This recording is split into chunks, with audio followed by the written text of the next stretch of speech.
नमस्कार दोस्तों। बायोडाइवर्सिटी या जैव विविधता की इस क्लास में हम बात करेंगे पैटर्न ऑफ बायोडाइवर्सिटी के बारे में।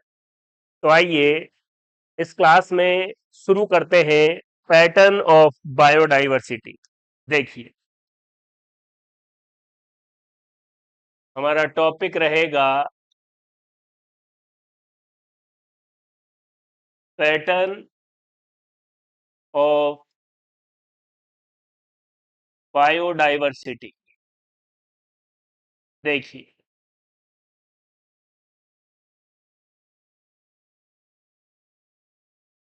जैव विविधता के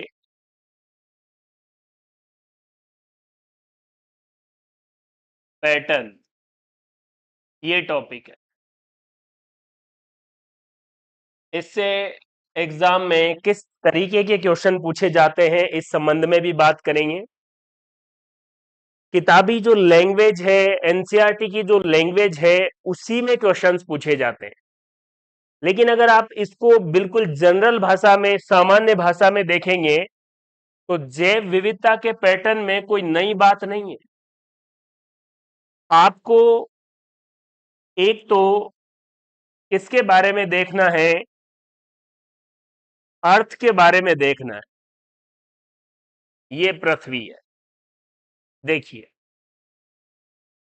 एक तो कि जैव विविधता पृथ्वी के कौन से भाग पर कितनी है, वो आपको ध्यान में रखना है। और दूसरा, कोई भी आवास हो, कोई भी हैबिटेट हो, उस हैबिटेट में बायोडाइवर्सिटी के बारे में क्या चीजें हैं, ये दो बातों को ही पैटर्न ऑफ बायोडाइवर्सिटी कहा जाएगा। बिल्कुल सिंपल तरीके से बात कर रहा हूं। बायोडाइवर्सिटी के जो पैटर्न है, उसमें दो चीजों के बारे में देखना है। एक क्या है, पृथ्वी के बारे में, और दूसरा है कहीं पर भी कोई आवास या हैबिटेट है उसके बारे में। ये जो पैटर्न ऑफ बायोडाइवर्सिटी है, वो है according to number of species. पहला और इंपॉर्टेंट क्वेश्चन तो यही है कि जातियों की संख्या कितनी है, इस आधार पर जैव विविधता का क्या पैटर्न है। अगर आप पृथ्वी के संबंध में देखेंगे तो ये पृथ्वी की भूमध्य रेखा है, इक्वेटर है ये। और इक्वेटर से दोनों ध्रुवों की तरफ, चाहे नॉर्थ पोल की तरफ जाइए चाहे साउथ पोल की तरफ जाइए, दोनों तरफ जाने पर जैव विविधता क्या होती है, घटती है। तो ये हो गया एक तो जैव विविधता का जो पैटर्न है वो पृथ्वी के अक्षांशों के आधार पर, और इसी को कहा जाएगा अक्षांशीय प्रवणता, लैटिट्यूडाइनल ग्रेडियंट। तो जैव विविधता का जो पृथ्वी की भूमध्य रेखा और ध्रुवों के संबंध में जो पैटर्न है, उसका क्या नाम है, उसको हम नाम देते हैं अक्षांशीय प्रवणता,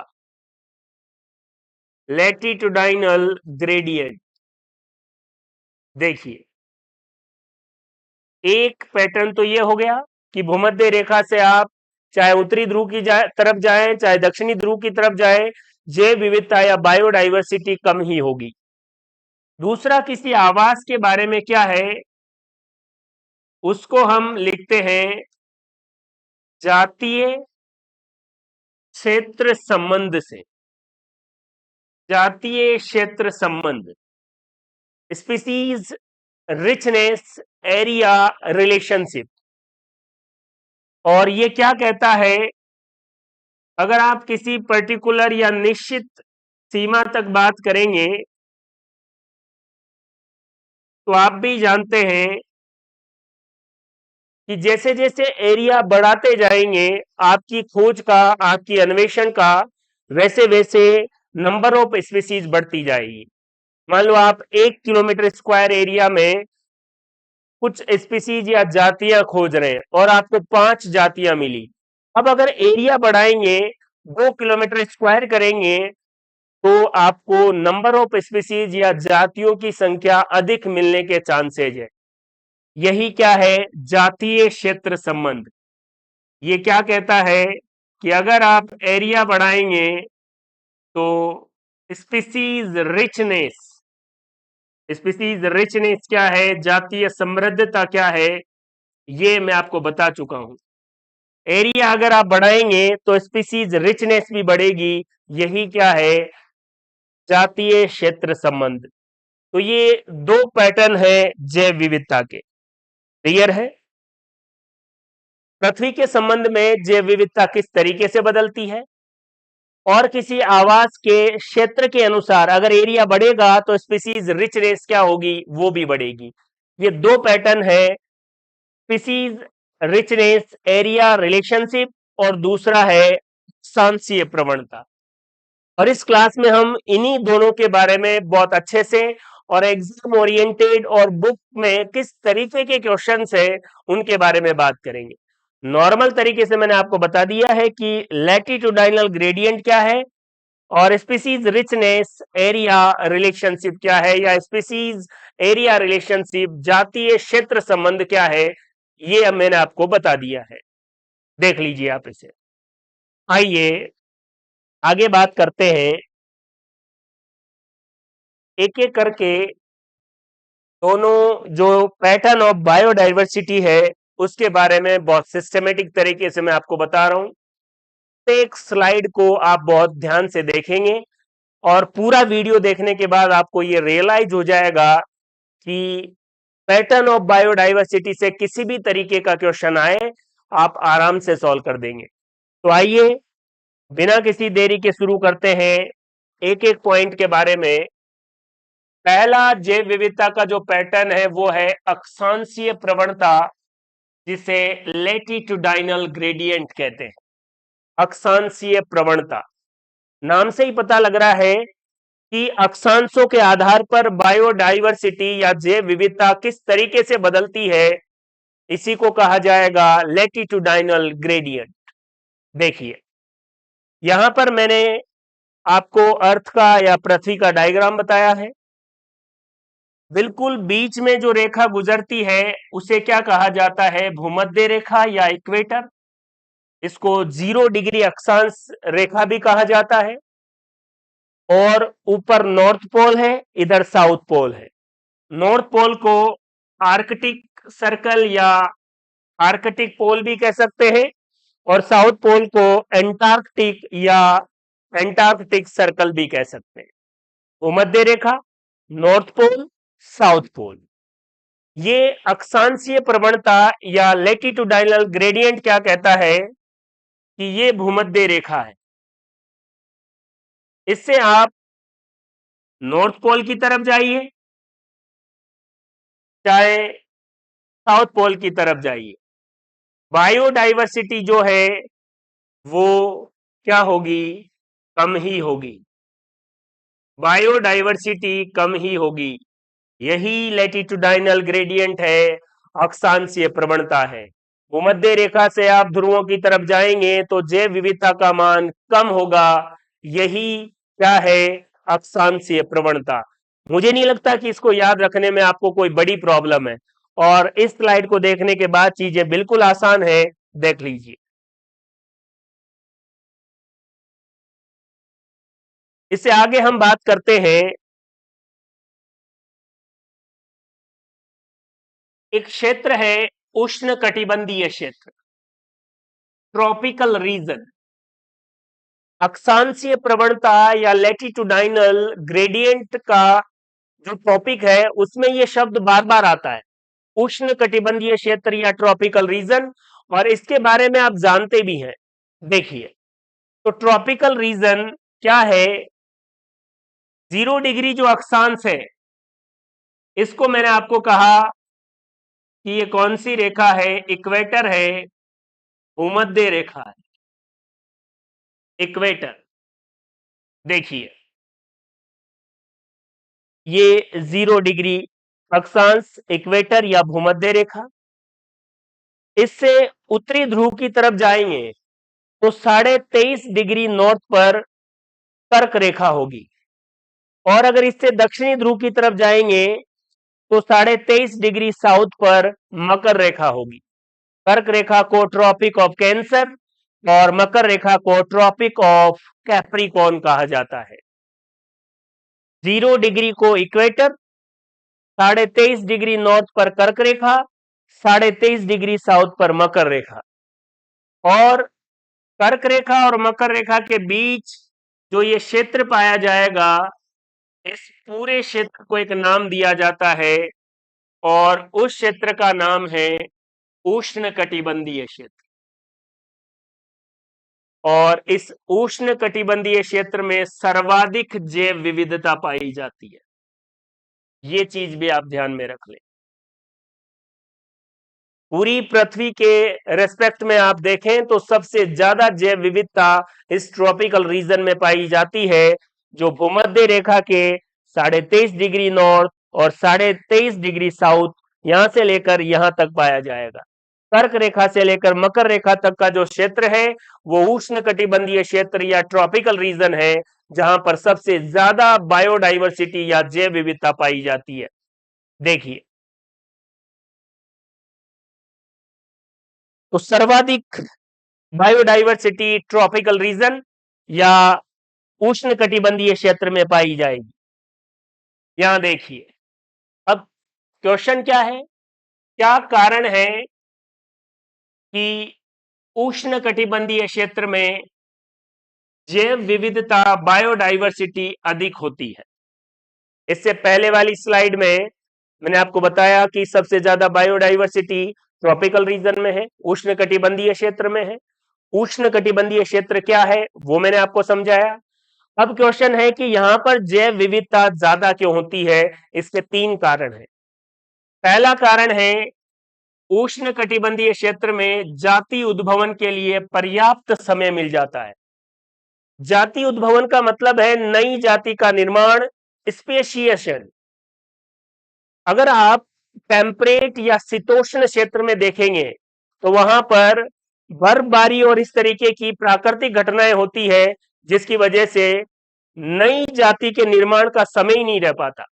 लेकिन उष्णकटिबंधीय क्षेत्र में नई जाति के निर्माण का पर्याप्त समय है, इसीलिए यहां पर बायोडाइवर्सिटी अधिक पाई जाती है। तो पहला कारण यही है, स्पेशिएशन या जाति उद्भवन के लिए पर्याप्त समय मिल जाए। दूसरा, यहां पर कम मौसमीय परिवर्तन होते हैं। यहां पर मौसम में ज्यादा परिवर्तन नहीं हो पाते, एक जैसा मौसम रहता है, इस वजह से भी जैव विविधता अधिक पाई जाती है। और भूमध्य रेखा पर सूर्य का प्रकाश सीधा प्राप्त होता है, सीधा पड़ता है, इस कारण से भी जैव विविधता अधिक होती है। उष्णकटिबंधीय क्षेत्र या ट्रॉपिकल रीजन में बायोडाइवर्सिटी से ज्यादा या सर्वाधिक क्यों है? इसके ये 3 कारण हैं। जाति उद्भवन के लिए पर्याप्त समय, कम मौसमीय परिवर्तन, और भूमध्य रेखा पर सूर्य के प्रकाश का सीधा प्रकाश या सूर्य का प्रकाश सीधा प्राप्त होता है। इन 3 घटनाओं के कारण ही ट्रॉपिकल रीजन या उष्णकटिबंधीय क्षेत्र की बायोडाइवर्सिटी सर्वाधिक है। अच्छे से आप ये तीनों चीजें याद रखें, देख लीजिए।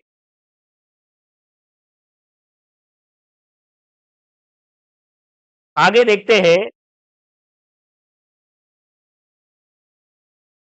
अब पहला जो पॉइंट था वो यही था, जाति उद्भवन, स्पेसिएशन। इसके बारे में मैंने साफ साफ लिखा है कि शीतोष्ण क्षेत्र या टेम्परेट रीजन में बार बार हिमनदन या बर्फबारी होने की वजह से जाति उद्भवन का पर्याप्त समय नहीं मिल पाता। शीतोष्ण जो क्षेत्र है, टेम्परेट जो रीजन है, वहां पर स्पेशिएशन या जाति उद्भवन का पर्याप्त समय नहीं है, क्योंकि जाति उद्भवन आमतौर पर समय का कार्य है। और शीतोष्ण क्षेत्र में हिमनदन के कारण वहां पर स्पेसिएशन नहीं हो पाता, लेकिन ट्रॉपिकल रीजन में पर्याप्त समय मिलता है और नई जाति का निर्माण होगा, तो बेशक बायोडाइवर्सिटी ज्यादा होने वाली है। आराम से समझिए इसको। स्पेसिएशन या जाति उद्भवन। देखिए, दूसरा पॉइंट था कम मौसमीय परिवर्तन।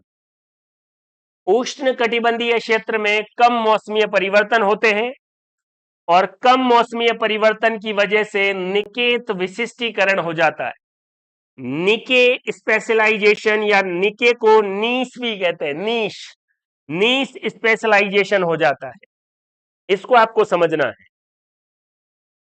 ट्रॉपिकल रीजन में कम मौसमीय परिवर्तन के कारण निकेत विशिष्टीकरण या निके स्पेशलाइजेशन हो जाता है। इस कारण से बायोडाइवर्सिटी बढ़ जाती है। ये निकेत क्या है जिसका स्पेशलाइजेशन या विशिष्टीकरण हो रहा है? देखिए, निकेत या नीश का मतलब है प्रोफेशन, या यूं कह सकते हैं भूमिका। क्या कहेंगे? आप यूं भी लिख सकते हैं कि किसी स्पीसीज की उसके हैबिटेट में उसकी क्या भूमिका है, उसका क्या रोल है, उसका क्या प्रोफेशन है, यही क्या कहलाएगा? नीश या निके कहलाएगा।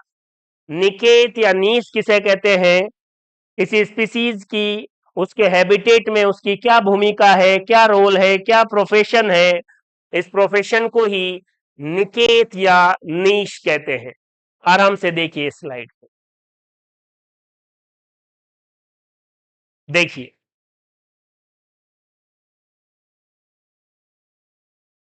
तो निकेत या नीश,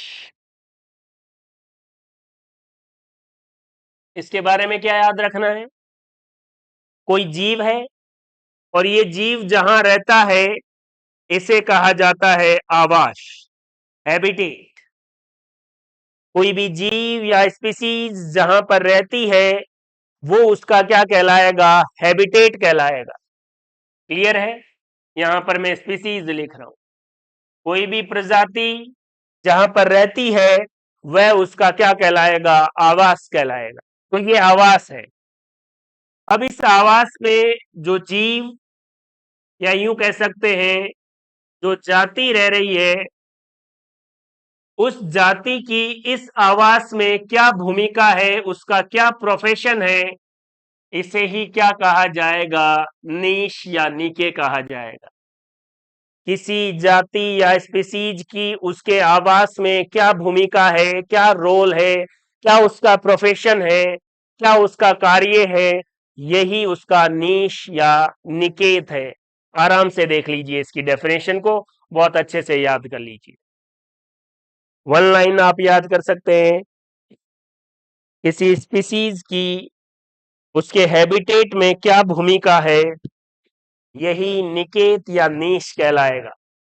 आराम से देखिए। चलिए आगे बात करते हैं। और आगे एक महत्वपूर्ण नोट है जो आपको याद रखना है। क्या है? दो जातियां आवास शेयर कर सकती है, हैबिटेट शेयर कर सकती है, लेकिन निकेत या नीश शेयर नहीं कर सकती। इस बात को समझना है। दो स्पीसीज सेम आवास में रह सकती है, लेकिन दो स्पीसीज का सेम निकेत या सेम नीश नहीं हो सकता। इसको समझना है। मान लीजिए ये एक ट्री है जिसको हम आवास के रूप में लिख रहे हैं। ये ट्री, पेड़ है ये, और इस पेड़ में दो स्पीसीज है, एक हनी बी और एक बर्ड। ये दोनों यहां निवास कर रहे हैं, इसलिए इनका हैबिटेट हुआ, आवास हुआ। तो अभी अपने उदाहरण में ट्री एक हैबिटेट है जिस पर दो स्पीसीज रह रही है, हनी बी मधुमक्खी और पक्षी। क्लियर है? देखिए, अब इस आवास में जहां पर दो प्रजातियां, दो स्पीसीज रह रही है, इस आवास में हनी बी की क्या भूमिका है? वो है शहद बनाना। और इस पेड़ के आवास में हनी बी की भूमिका शहद बनाना है। इसे ही निके कहते हैं या निकेत कहते हैं। और मैंने क्या बताया है कि दो स्पीसीज निके सैर नहीं कर सकती या निकेत को सैर नहीं करेगी, तो आप खुद समझिए। इस आवास में हनी बी का निकेत है शहद बनाना, उसका प्रोफेशन है, उसका रोल है, उसकी भूमिका है। क्या पक्षी शहद बनाएंगे? नहीं। हनी बी और पक्षी एक ही आवास में रह रहे हैं, आवास शेयर कर सकते हैं, लेकिन जो रोल हनी बी का है वो पक्षी का नहीं है। सबका अपना अपना किरदार है। इस दुनिया में आप सभी लोग आए हैं, सबका अपना अपना रोल है। यही निकेत या नीस कहलाएगा। अब मेरा रोल आप अदा नहीं कर सकते, आपका रोल मैं अदा नहीं कर सकता। आवास जरूर शेयर कर सकते हैं, एक रूम में जरूर रह सकते हैं, एक मकान में जरूर रह सकते हैं, लेकिन सबकी भूमिका अलग अलग है। ये कॉन्सेप्ट इसी बात को बता रहा है कि पेड़ पर हनी बी और बर्ड दोनों हैं, लेकिन हनी बी का निकेत है शहद बनाना। तो ऐसा नहीं है कि पक्षी शहद बनाने लग जाएंगे। सबकी भूमिका, सबका अपना अपना रोल है। इस बात को याद रखें। आवास शेयर कर सकते हैं, हैबिटेट शेयर हो सकता है, लेकिन कभी भी दो स्पीसीज आपस में नीश या निकेत शेयर नहीं करेगी। इस बात को बहुत अच्छे से समझेंगे। आराम से देखिए।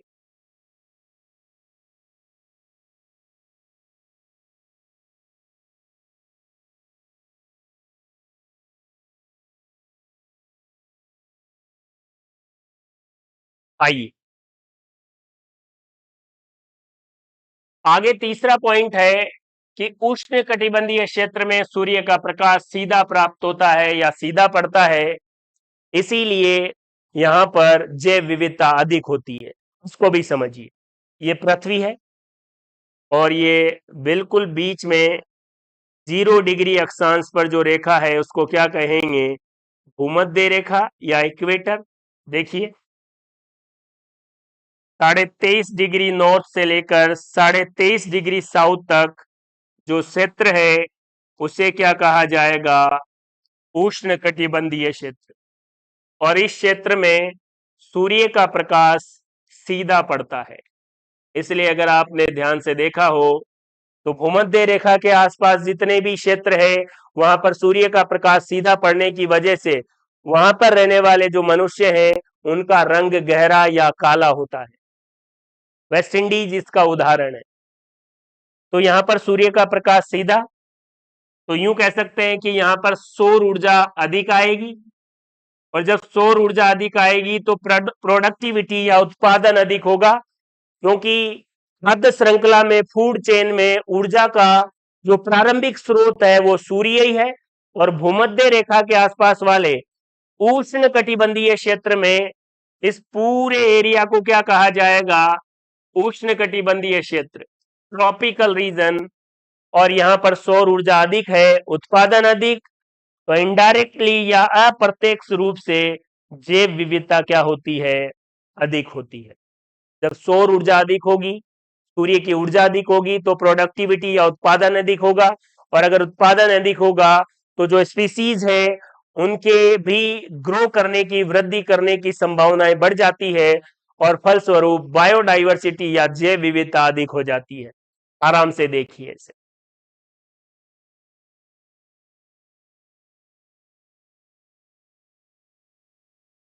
आइए आगे हम बात करते हैं। एक और कॉन्सेप्ट है, ध्यान से देखिए। मोर प्रोडक्टिविटी, मोर बायोडाइवर्सिटी। अगर ज्यादा प्रोडक्टिविटी है तो ज्यादा बायोडाइवर्सिटी होगी, ये आवश्यक नहीं है। हो भी सकती है और नहीं भी हो सकती है, लेकिन मोर बायोडाइवर्सिटी, मोर प्रोडक्टिविटी, ये 100% सत्य है। अगर कहीं पर जैव विविधता या बायोडाइवर्सिटी ज्यादा है तो वहां की प्रोडक्टिविटी या उत्पादन क्षमता अधिक होगी, ये 100% सत्य है। लेकिन कहीं पर प्रोडक्टिविटी ज्यादा है तो गारंटी नहीं है कि वहां पर बायोडाइवर्सिटी भी ज्यादा हो, ये आवश्यक नहीं है। हो भी सकती है और नहीं भी हो सकती, लेकिन कहीं पर बायोडाइवर्सिटी ज्यादा है तो वहां की प्रोडक्टिविटी 101% क्या होगी, अधिक होगी। देख लीजिए आराम से। आगे देखते हैं। देखिए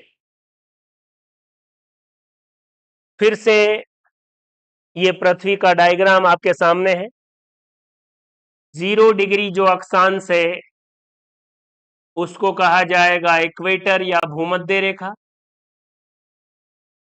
यहां से 23.5 डिग्री नॉर्थ और 23.5 डिग्री साउथ, ये जो क्षेत्र है यहाँ पर दक्षिणी अमेरिका के अमेजन उष्ण कटिबंधीय वर्षा वन या ट्रॉपिकल रेन फॉरेस्ट पाए जाते हैं। ये जो आपको दिख रहा है ये दक्षिणी अमेरिका ही है, और इस दक्षिणी अमेरिका के अंदर अमेजन उष्ण कटिबंधीय वर्षा वन या अमेजोन ट्रॉपिकल रेन फॉरेस्ट पाए जाते हैं। और इस रेन फॉरेस्ट पर पृथ्वी पर सबसे अधिक जैव विविधता पाई जाती है। पूरी अर्थ पर सबसे ज्यादा अगर बायोडाइवर्सिटी कहीं पर है तो अमेजिन ट्रॉपिकल रेन फॉरेस्ट या अमेजन उष्ण कटिबंधीय वर्षा वनों पर है, जो कौन से क्षेत्र में है, 23.5 डिग्री नॉर्थ से 23.5 डिग्री साउथ, और इसी को ही उष्ण कटिबंधीय क्षेत्र कहा जाता है। सबसे ज्यादा बायोडाइवर्सिटी है यहां पर, इसीलिए अमेजन उष्ण कटिबंधीय वर्षा वनों को पृथ्वी का फेफड़ा कहा जाता है। अमेजन नदी के किनारे अमेजन उष्ण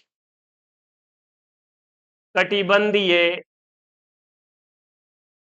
वर्षावन, इन्हें पृथ्वी का फेफड़ा भी कहा जाता है, क्योंकि अधिकांश ऑक्सीजन का उत्पादन पादपों द्वारा या पेड़ों द्वारा जितनी भी ऑक्सीजन बनती है उसका अधिकतम उत्पादन उष्ण कटिबंधीय वर्षा वन या अमेजन उष्ण कटिबंधीय वर्षा वनों से होता है, इसलिए इसको पृथ्वी का फेफड़ा कहा जाता है। देख लीजिए आराम से इसके बारे में।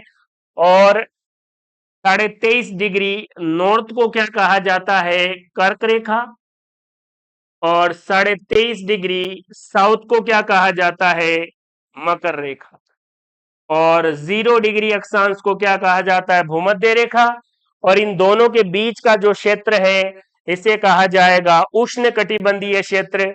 और इसी में आते हैं दक्षिणी अमेरिका के अमेजन उष्ण कटिबंधीय वर्षा वन, जहां पर पृथ्वी की सबसे ज्यादा बायोडाइवर्सिटी या जैव विविधता है। इसी वजह से इसको पृथ्वी का फेफड़ा भी कहा जाता है। सीधा क्वेश्चन, पृथ्वी का फेफड़ा किसे कहेंगे, अमेजन उष्ण कटिबंधीय वर्षा वनों को। और पृथ्वी पर सबसे अधिक जैव विविधता कहां पाई जाती है, दक्षिणी अमेरिका के अमेजन उष्ण कटिबंधीय वर्षा वनों में। क्लियर है बात, आराम से समझिए।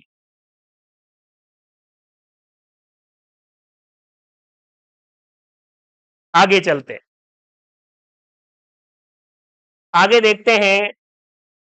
ये जो टॉपिक हम देख रहे थे अक्षांशीय प्रवणता या लैटिट्यूडाइनल ग्रेडियंट, एक सिंपल सी लाइन है कि भूमध्य रेखा के चाहे आप उत्तरी ध्रुव पर जाइए चाहे दक्षिणी ध्रुव पर जाइए, जैव विविधता का मान कम होगा। इसी को ये उदाहरण सहित देखिए।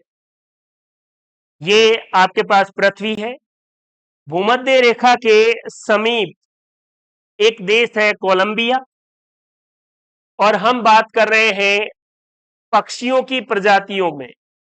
तो कोलंबिया में पक्षियों की या बर्ड्स की जो स्पीसीज है वो 1400 है।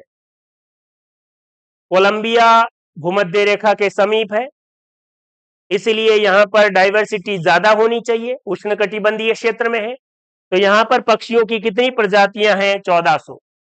यहां से अगर आप थोड़ा ऊपर जाएंगे तो न्यूयॉर्क आएगा, 41 डिग्री नॉर्थ पर क्या होगा, न्यूयॉर्क आएगा, और यहां पर पक्षियों की कितनी प्रजातियां हैं? 105। देखिए, भूमध्य रेखा से जैसे जैसे आप उत्तरी ध्रुव की तरफ गए, बायोडाइवर्सिटी या जैव विविधता में कमी आई है। भूमध्य रेखा के पास वाले क्षेत्र में 1400 पक्षी प्रजातियां थी, जैसे ही नॉर्थ पोल की तरफ गए 105 रह गई। थोड़ा और ऊपर गए 71 डिग्री नॉर्थ पर, जहां पर ग्रीनलैंड है, वहां पर केवल पक्षियों की 56 स्पीसीज या 56 प्रजातियां पाई जाती है। रख लीजिए। तो इक्वेटर से पोल की तरफ आप जाएंगे तो बायोडाइवर्सिटी क्या हो जाती है? नीचे एरो का मतलब है कम हो जाती है। बात वही है दोस्तों, लेकिन एनसीईआरटी बेस्ड जो क्वेश्चन है वो किस तरीके से पूछे जाते हैं वो मैं आपको सिस्टेमेटिक तरीके से बता रहा हूं। वरना तो 2 लाइनों में पैटर्न ऑफ बायोडाइवर्सिटी या जैव विविधता के पैटर्न को पढ़ा के फ्री किया जा सकता है कि भूमध्य रेखा के से ध्रुवों की तरफ जाएंगे तो जैव विविधता क्या हो जाएगी? घट जाएगी। और जैसे जैसे आप अन्वेषण का क्षेत्र बढ़ाएंगे तो जातियों की संख्या बढ़ेगी। और ये दोनों pattern according to number of species है, इस बात का भी ध्यान रखें। लेकिन फिर भी एनसीईआरटी बेस्ड जो क्वेश्चन है उसके अकॉर्डिंग हम बात कर रहे हैं, ताकि आपका कोई भी क्वेश्चन गलत नहीं हो। इस चीज को आप देखिए, कोलंबिया में 1400 पक्षी प्रजातियां, न्यूयॉर्क 41 डिग्री नॉर्थ पर है 105 पक्षी प्रजातियां, और ग्रीनलैंड 71 डिग्री नॉर्थ पर है 56 पक्षी प्रजातियां। जैसे जैसे नॉर्थ की तरफ गए पक्षियों की प्रजातियां कम हो रही है, जो इस बात को बताती है कि इक्वेटर से पोल्स की तरफ जाएंगे तो बायोडाइवर्सिटी क्या हो जाती है? कम हो जाती है। क्लियर है? आगे देखिए। आगे एक सिंपल सा कॉन्सेप्ट है भारत के बारे में जो आपको याद रखना है। ये मैंने कर्क रेखा बताई है, और कर्क रेखा आपको पता है 23.5 डिग्री नॉर्थ पर होती है, जो भारत से गुजरती है।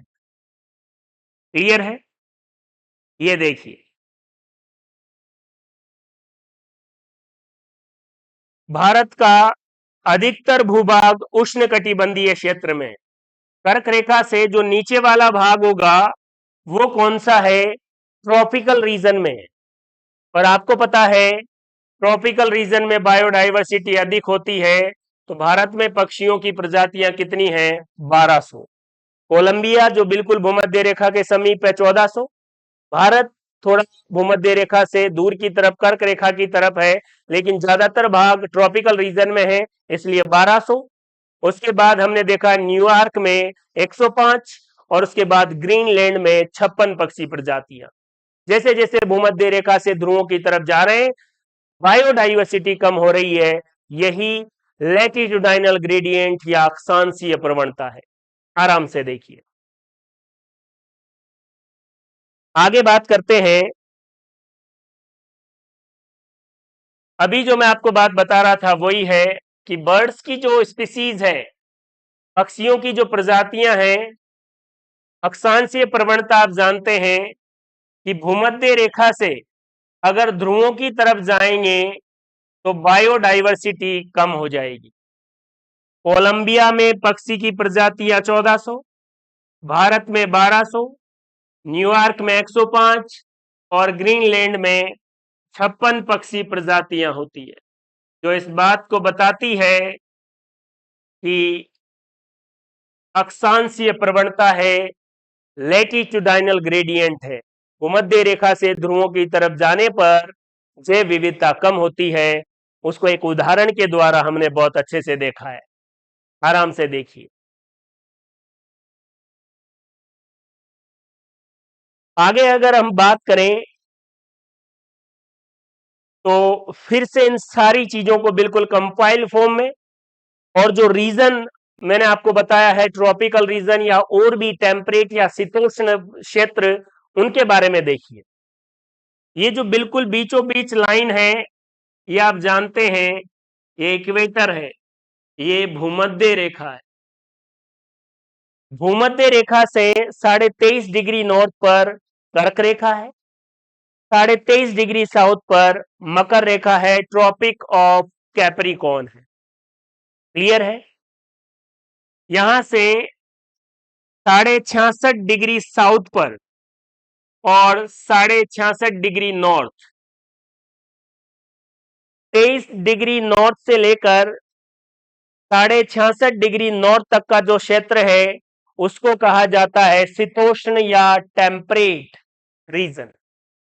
इधर भी देख लीजिए, 23.5 डिग्री साउथ से लेकर 66.5 डिग्री साउथ तक का जो क्षेत्र है उसे क्या कहा जाएगा?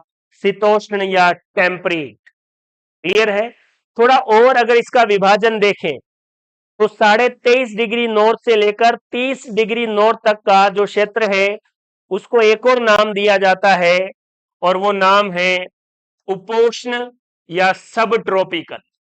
ये सब ट्रॉपिकल रीजन है। 23.5 डिग्री नॉर्थ से लेकर 30 डिग्री नॉर्थ तक का जो भाग है, जिसको मैं इस येलो कलर से बता रहा हूं, ये उपोष्ण क्षेत्र है। अगर इधर भी देखेंगे तो ये वाला जो क्षेत्र है ये कौन सा है? उपोष्ण क्षेत्र है। सब ट्रॉपिकल रीजन है। कहने का मतलब टेम्परेट रीजन का ही पार्ट है देखा जाए तो क्या हुआ? इसके बीच वाला जो है उसको तो हम पढ़ते आ ही रहे हैं। ये तो कौन सा क्षेत्र है? उष्णकटिबंधीय क्षेत्र। फिर है उपोष्ण, फिर है टेम्परेट या शीतोष्ण। 90 डिग्री नॉर्थ पर नॉर्थ पोल है जिसे आर्कटिक सर्कल कहा जाएगा, और 90 डिग्री साउथ पर साउथ पोल है जिसे एंटार्कटिक सर्कल कहा जाएगा। उष्णकटिबंधीय क्षेत्र, उपोष्ण कटिबंधीय क्षेत्र और शीतोष्ण कटिबंधीय क्षेत्र, 3 क्षेत्र है। ट्रॉपिकल रीजन, सब ट्रॉपिकल रीजन और टेम्परेट रीजन। देखिए, 23.5 डिग्री नॉर्थ से लेकर 23.5 डिग्री साउथ तक का है उष्णकटिबंधीय क्षेत्र। दोनों तरफ 23.5 से 30 डिग्री नॉर्थ तक, 23.5 डिग्री साउथ से 30 डिग्री साउथ तक सब ट्रॉपिकल रीजन। और यहां से 66.5 डिग्री, 66.5 डिग्री दोनों तरफ, ये कौन सा होगा? Temperate region. और 90 डिग्री पर पोल आ जाएंगे। नॉर्थ पोल को क्या कहा जाएगा? Arctic circle. और साउथ पोल को क्या कहा जाएगा? Antarctic circle. जैव विविधता के अक्षांशीय प्रवणता के साथ साथ पृथ्वी पर जो रीजन है वो, और थोड़ा बहुत अक्षांशों के बारे में भी हम देख रहे हैं ताकि चीजें और एग्जाम का क्वेश्चन आप बेहतर तरीके से सॉल्व कर सकें। आराम से देखिए इसे।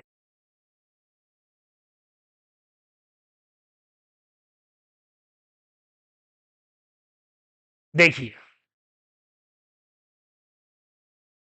तो यहां से एक कॉन्सेप्ट निकल के आता है कि अगर आप बायोडाइवर्सिटी की बात करें तो सबसे ज्यादा ट्रॉपिकल रीजन में, फिर सब ट्रॉपिकल रीजन में, और फिर टेम्परेट रीजन में। या यूं कह सकते हैं सबसे ज्यादा जैव विविधता उष्णकटिबंधीय क्षेत्र में, फिर उससे कम उपोष्ण, और सबसे कम किसमें है? शीतोष्ण कटिबंधीय क्षेत्र में। इसका एक उदाहरण भी है, इक्वाडोर जो इक्वेटर पर है, वहां के उष्ण कटिबंधीय वन क्षेत्र में संवहनीय पादप या जो वैस्कुलर प्लांट्स है उनकी जातियां यूएसए के जो शीतोष्ण या टेम्परेट क्षेत्र के जो वन है उससे 10 गुना अधिक पाई जाती है। टेम्परेट से ज्यादा बायोडाइवर्सिटी सब ट्रॉपिकल में, सब ट्रॉपिकल से ज्यादा ट्रॉपिकल में। ये एक एग्जांपल है। इक्वाडोर पर कौन सा क्षेत्र है? ट्रॉपिकल। और यूएसए के पास कौन सा क्षेत्र है? शीतोष्ण या टेम्परेट। तो इन दोनों की अगर तुलना होगी तो बायोडाइवर्सिटी कहां ज्यादा होगी? ट्रॉपिकल में। तो ये कह रहा है कि वेस्कुलर प्लांट्स की स्पीसीज की बात करें तो यूएसए की तुलना में इक्वाडोर जो इक्वेटर पर है वहां पर 10 गुना ज्यादा वेस्कुलर प्लांट्स की स्पीसीज होगी। तो ये बताती है कि उष्णकटिबंधीय क्षेत्र में बायोडाइवर्सिटी बहुत ज्यादा होती है। अगर क्षेत्र के हिसाब से देखें तो ये कॉन्सेप्ट आपको बहुत अच्छे से याद रखना है।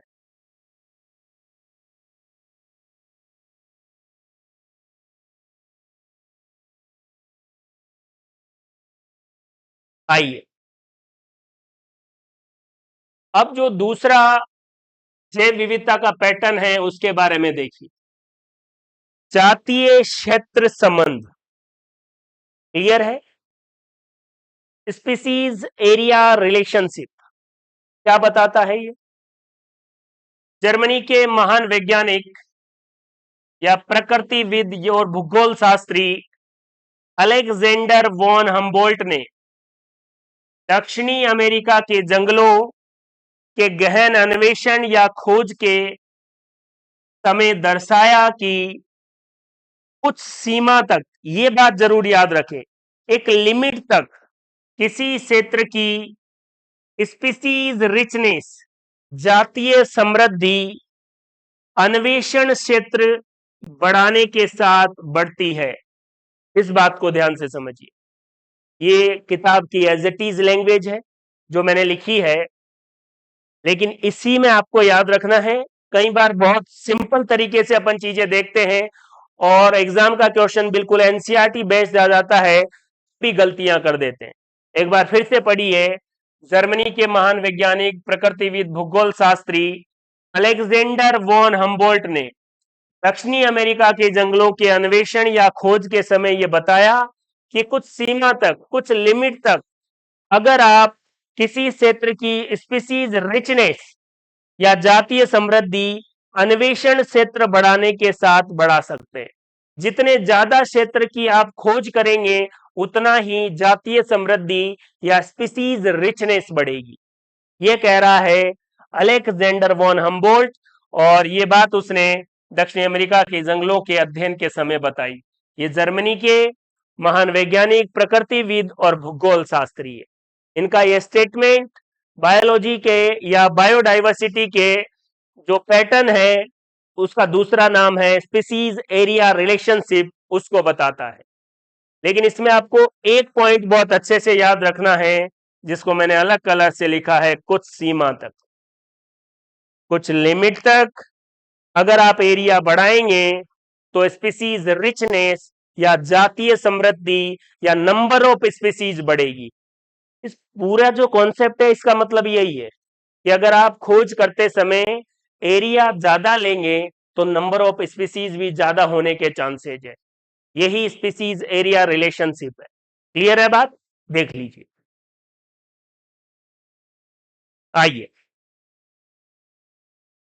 आगे अगर हम देखें तो अभी हमने बात की जर्मनी के अलेक्जेंडर वॉन हम्बोल्ट ने बताया।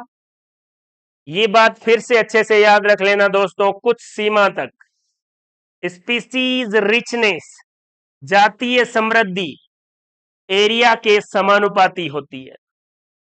कुछ सीमा तक नंबर ऑफ स्पीसीज ज्यादा होगी एरिया बढ़ाने पर, या स्पीसीज रिचनेस एरिया के क्षेत्र के सीधे समानुपाती होती है। इसको ऐसे भी लिख सकते हैं, स्पीसीज रिचनेस डायरेक्टली प्रोपोर्शनल ए की पावर जेड। ये दो नहीं है, ध्यान रखना, ये जेड है, जेड। अगर समानुपाती का चिन्ह हटाएंगे तो एस बराबर सी ए की पावर जेड। और ये जो समीकरण है ये बता रही है कि अगर इससे ग्राफ खींचा जाए तो ग्राफ आयताकार अति परवलयक होगा, रेक्टेंगुलर हाइपरबोला होगा। इक्वेशन के अकॉर्डिंग ही पता लगता है कि ग्राफ कैसा होगा। एस बराबर सी ए की पावर जेड ये बताती है कि इसका ग्राफ आयताकार अति परवलयक या रेक्टेंगुलर हाइपरबोला होगा। देख लीजिए।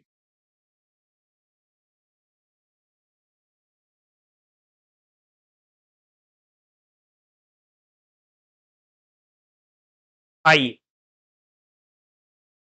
अलेक्जेंडर वॉन हम्बोल्ट ने बताया कि अगर आप एरिया बढ़ाते हैं तो स्पीसीज रिचनेस या नंबर ऑफ स्पीसीज बढ़ेगी। क्लियर है? देखिए अब ग्राफ क्या कह रहा है। ग्राफ खींचा गया है वाई एक्सिस पर एस या जातीय समृद्धि स्पीसीज रिचनेस, एक्स अक्ष पर एरिया या अन्वेषण क्षेत्र। इन दोनों के बीच अगर ग्राफ खींचा गया तो ऐसा ग्राफ आएगा, और ये आयताकार अति परवलयक ग्राफ है, रेक्टेंगुलर हाइपरबोला ग्राफ है। क्लियर है बात? ये सीधा क्वेश्चन भी पूछा जाता है। देखिए, स्पीसीज रिचनेस एस या टैक्सोनॉमिक ग्रुप की व्यापक किस्मों एवं क्षेत्र के बीच संबंध का ग्राफ कैसा होता है? तो आपका जवाब होगा आयताकार अति परवलयिक या रेक्टेंगुलर हाइपरबोला। स्पीसीज रिचनेस जातीय समृद्धि और क्षेत्र के बीच का जो ग्राफ है वो आयताकार अति परवलयिक होगा। क्लियर है बात? आराम से ये ग्राफ देखिए और इससे किस तरीके का क्वेश्चन पूछा गया है वो देखिए। लैंग्वेज भी ध्यान में रखनी है आप। आइए,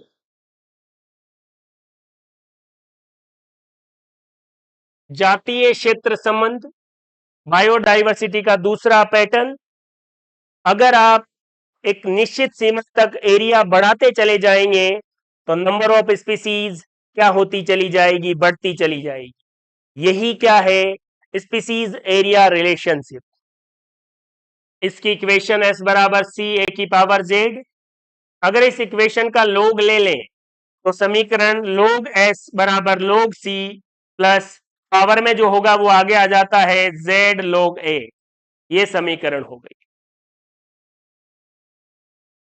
और इस समीकरण के अकॉर्डिंग अगर ग्राफ खींचा जाए, वाई एक्सिस पर लोग एस जातीय समृद्धि का लोग, एक्स एक्सिस पर लोग ए एरिया का लोग, तो यहां पर इस तरीके का ग्राफ आएगा। एक सीधी रेखा प्राप्त होगी और इस रेखा की ढलान या ढाल जेड कहलाएगी, जिसे समाश्रय गुणांक या रिग्रेशन कोफिशिएंट कहा जाता है। अब तक जो अपन पावर में जो जेड लिख रहे थे, इस जेड को किस नाम से जाना जाता है? समाश्रय गुणांक के नाम से, रिग्रेशन कोफिशिएंट के नाम से। अभी अगर हम देख रहे थे स्पीसीज रिचनेस और एरिया के बीच जो ग्राफ था वो आयताकार अति परवलयिक था। अगर लोग लेने पर लोग एस और लोग ए के बीच का जो ग्राफ है वो सीधी रेखा है और इस रेखा की ढाल किसको बताती है? समाश्रय गुणांक या रिग्रेशन कोफिशिएंट को। आराम से इस ग्राफ को देखिए और इस जेड का मान जनरली 0.1 से लेकर 0.2 होता है। कुछ सीमा तक, कुछ लिमिट तक अगर आप एरिया बढ़ाते जाएंगे तो स्पीसीज रिचनेस भी बढ़ेगी। इसके लिए z का मान 0.1 से 0.2 होगा। इसे रिग्रेशन कोफिशिएंट या समाश्रय गुणांक कहा जाता है। s बराबर सी ए की पावर z जो इक्वेशन है उसका लोग लेने पर फिर अगर ग्राफ खींचा जाएगा तो क्या आएगा? सीधी लाइन, स्ट्रेट लाइन आएगी। देख लीजिए।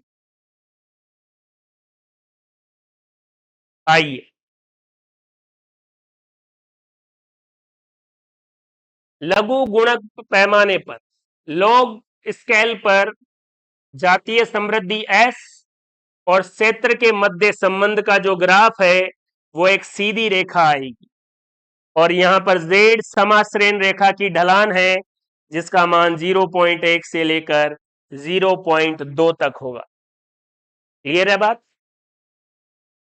पारिस्थितिकी वैज्ञानिकों ने बताया कि z का मान 0.1 से लेकर 0.2 की परास में ही होता है, लेकिन मैं बार बार कह रहा हूं कुछ सीमा तक। ये पूरा स्पीसीज एरिया रिलेशनशिप कुछ लिमिट तक ही है। एक पर्टिकुलर रेंज तक एरिया बढ़ाते जाएंगे तो बायोडाइवर्सिटी या स्पीसीज रिचनेस बढ़ेगी। यही स्पीसीज एरिया रिलेशनशिप है। इस समय z का मान 0.1 से लेकर 0.2 तक होगा और ये कह रहे हैं कि भले ही वर्गीकी समूह, टेक्सोनॉमिकल ग्रुप अथवा क्षेत्र कुछ भी हो, एक पर्टिकुलर जो लिमिट है, सीमा है, वहां तक z का मान 0.1 से लेकर 0.2 ही होगा।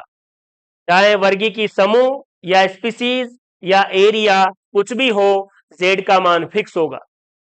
अर्थात z का मान ना तो एरिया पर निर्भर करता है, डिपेंड करता है, और ना ही वर्गीकी समूह या टैक्सोनॉमिक ग्रुप पर निर्भर करता है।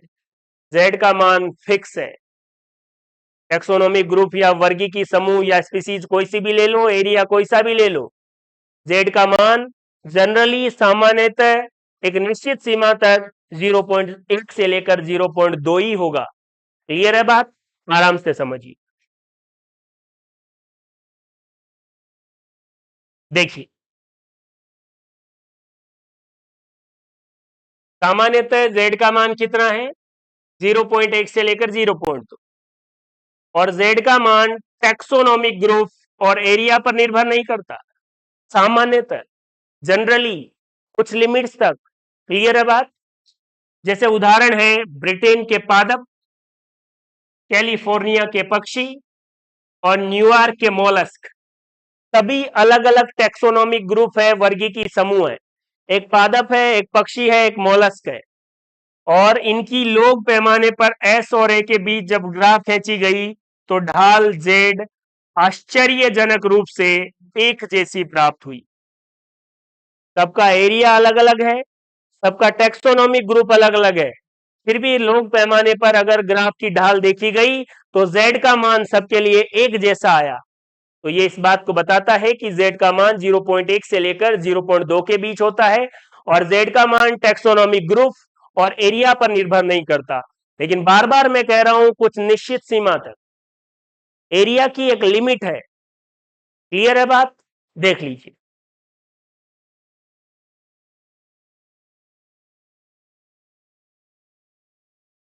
आइए, विशेष परिस्थितियों में या अधिक बड़े क्षेत्र में z का मान 0.6 से लेकर 1.2 भी हो सकता है। यही बहुत देर से कह रहा था, मैं बार बार कह रहा था कुछ निश्चित सीमा तक ही स्पीसीज एरिया रिलेशनशिप लागू होगा, जहां पर z का मान 0.1 से लेकर 0.2 होगा। लेकिन कुछ विशेष क्षेत्रों में या अधिक बड़े क्षेत्रों में z का मान 0.6 से लेकर 1.2 भी हो सकता है, जैसे महाद्वीप और विशेष अनुकूलन वाले जीवों के लिए। महाद्वीपों के लिए z का मान अधिक होता है, और कितना होता है? 0.6 से लेकर 1.2। आपसे कोई पूछे कि महाद्वीपों के लिए z का मान 0.6 से लेकर 1.2 होता है, क्यों? तो इसका कारण आपको बताना है, एज इफेक्ट। एज इफेक्ट के कारण महाद्वीपों के z का मान 0.6 से लेकर 1.2 होता है। अब दिमाग में आना चाहिए कि एज इफेक्ट क्या है। आरपीएससी के द्वारा आयोजित जितने भी एग्जाम है बायोलॉजी से संबंधित, उनमें एज इफेक्ट सबसे महत्वपूर्ण क्वेश्चन है, और इस एज इफेक्ट के कारण ही महाद्वीपों के लिए z या रिग्रेशन कोफिशिएंट का जो मान है, ढलान का जो मान है, वो 0.6 से लेकर 1.2 होता है। सीधा ऑप्शन के अकॉर्डिंग कि महाद्वीपों के लिए z का मान अधिक क्यों होता है, इसका कारण है एज इफेक्ट। क्लियर है बात? देख लीजिए। आइए, तो ये दैचजी कॉन्सेप्ट के तहत आपको बताया जा रहा है कि एज इफेक्ट क्या है, और सबसे फेमस क्वेश्चन भी यही है। इस पूरी क्लास में आपको किसी एक चीज के बारे में सोचना है और कंठस्थ याद रखना है, तो एज इफेक्ट को बिल्कुल अच्छे से याद कर लें, रट्टा मार लें क्या है। देखिए, हैबिटेट ए है, एक आवास है ए और एक आवास है बी, हैबिटेट बी। एक पर्टिकुलर एरिया है जहां पर दोनों आवास आपस में मिल रहे हैं, इसे कॉर्नर ऑफ हैबिटेट कहा जाता है, और इस क्षेत्र को क्या कहा जाता है? इकोटोन कहा जाता है। वह क्षेत्र जहां पर दो हैबिटेट आपस में मिल रहे हैं या दोनों आवासों के जीव आपस में मिल रहे हैं, इस क्षेत्र को इकोटोन कहा जाता है। इकोटोन फिर से महत्वपूर्ण कॉन्सेप्ट है। इकोटोन क्या है? दो हैबिटेट या आवासों के परस्पर मिलने वाले क्षेत्र को इकोटोन कहा जाता है, और इस इकोटोन वाले क्षेत्र पर बायोडाइवर्सिटी, दोनों हैबिटेट की जो बायोडाइवर्सिटी है उसकी तुलना में अधिक होगी, क्योंकि यहां पर इस हैबिटेट के जीव भी है और इधर वाले के भी जीव है। दोनों ही हैबिटेट के जीव यहां पर रहेंगे, इसलिए यहां पर बायोडाइवर्सिटी दोनों हैबिटेट से अधिक होगी। अगर तुलना की जाए इस हैबिटेट से तो भी यहां पर ज्यादा होगी, इससे की जाए तो भी यहां पर ज्यादा होगी। जब हम स्टडी के लिए महाद्वीप को लेते हैं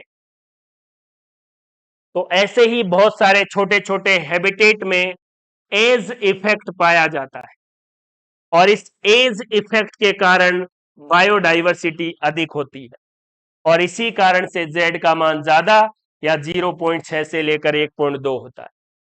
एज इफेक्ट क्या है? दो हैबिटेट के आपस में मिलने वाले क्षेत्र इकोटोन पर बायोडाइवर्सिटी अधिक होती है, इसे ही एज इफेक्ट कहा जाता है। जब महाद्वीपों का अध्ययन किया जाता है तो उसमें ऐसे बहुत सारे हैबिटेट आपस में मिलकर एज इफेक्ट उत्पन्न कर देते हैं। एज इफेक्ट क्या है? दो हैबिटेट के इकोटोन वाले क्षेत्र में बायोडाइवर्सिटी का अधिक पाया जाना ही एज इफेक्ट है। और कॉन्टिनेंट या महाद्वीप के अध्ययन के समय ये बहुत सारे इकोटोन बन जाते हैं, जिसकी वजह से एज इफेक्ट उत्पन्न हो जाता है, बायोडाइवर्सिटी ज्यादा हो जाती है। इसीलिए Z का मान ज्यादा 0.6 से लेकर 1.2 हो जाता है। क्लियरिटी आनी चाहिए।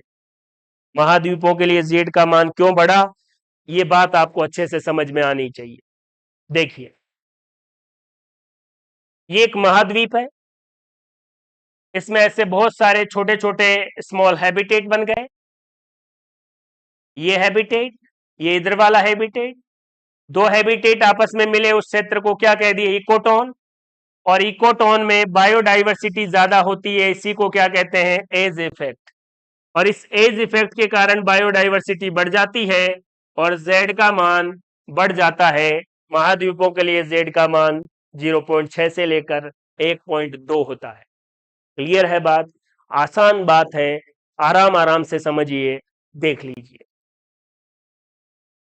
एज इफेक्ट आप समझ चुके हैं। एक लाइन में अगर आप याद करें, दो आवास या हैबिटेट के आपस में मिलने वाले क्षेत्र इकोटोन में बायोडाइवर्सिटी दोनों आवासों की तुलना में अधिक हो जाती है, इसे ही एज इफेक्ट कहते हैं। महाद्वीपों या कॉन्टिनेंट्स की स्टडी के दौरान ऐसे बहुत सारे इकोटोन या एज इफेक्ट के कारण बायोडाइवर्सिटी बढ़ जाती है, इसी वजह से Z का मान 0.6 से लेकर 1.2 हो जाता है। क्लियर है बात? आगे देखिए, एक लास्ट लाइन और। कुछ जीवों में विशेष अनुकूलताओं या स्पेशल एडेप्टेशन के कारण भी Z का मान बढ़ जाता है। जैसे एक उदाहरण, विभिन्न महाद्वीपों में उष्णकटिबंधीय जो वन है, उनके स्तनधारी और फलारी पक्षियों के लिए Z का मान 1.15 होता है, क्योंकि ये इस विशेष क्षेत्र के लिए अनुकूलित है, अडेप्टेड है। तो दोस्तों, ये था पैटर्न ऑफ बायोडाइवर्सिटी। एक बेहतरीन तरीके से मैंने आपको जैव विविधता के पैटर्न बताए हैं और पूरा प्रयास किया है कि एग्जाम का क्वेश्चन किसी भी लेवल का हो, बाहर नहीं जाना चाहिए। पूरे वीडियो को आप बेहतर तरीके से देखेंगे, सिस्टमेटिक तरीके से इसके नोट्स बनाएंगे और बार बार रिवाइज करेंगे और अपनी तैयारी को बेहतरीन करेंगे। थैंक यू, धन्यवाद।